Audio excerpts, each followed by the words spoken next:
over here you have 2 floating pinch pots, which is one of the assignments for this year. And what I wanted to point out was the difference between this. This is what I did last year, and this is what I did this year. And I did not like that it's very obvious where the glaze has been wiped off on the base of this one here. So this year when I made it, I made sure to carve the bottom in at a 45-degree angle where it's not as obvious where the glaze has been wiped off.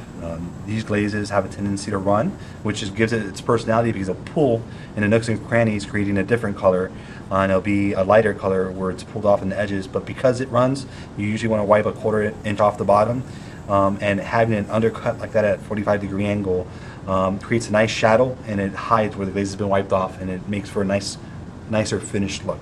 And so when I make the crown, the base for this, I'll show you how to do that.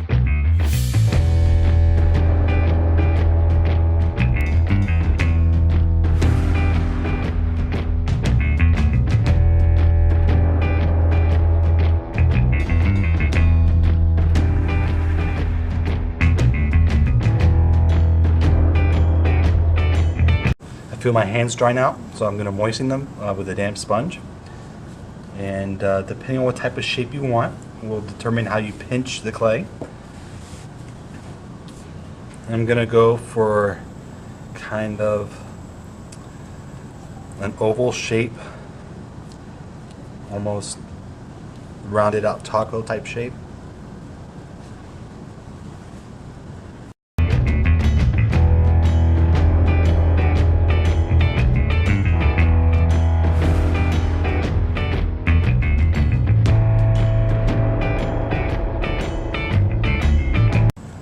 You want to make sure there's no thick parts and it has an even thickness all the way through.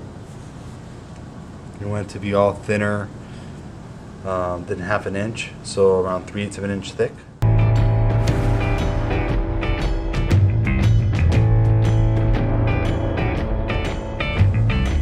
And I'm going to do a real quick preliminary smoothing, but I actually prefer to smooth out the form when it's a little bit more stiffer and the glaze a little drier. So this is just kind of get it in a general shape.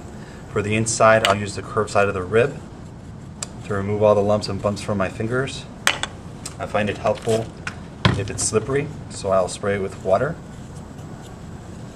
Now depending on your pinch pot that you're making, if the outside is more visible than the inside, you'll concentrate on making the outside smoother. If the inside is more the focal point, then you'll concentrate on making the inside smoother.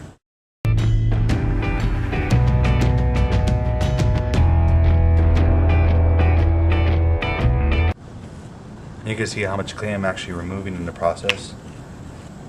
And this is removing all the dips from my fingers, which has a tendency to really show off when you glaze it. And I'm going to set it.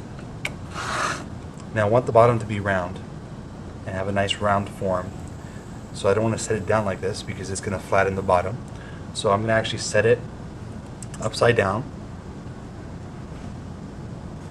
and let it stiffen before I pick it up again and finish shaping it and smoothing it.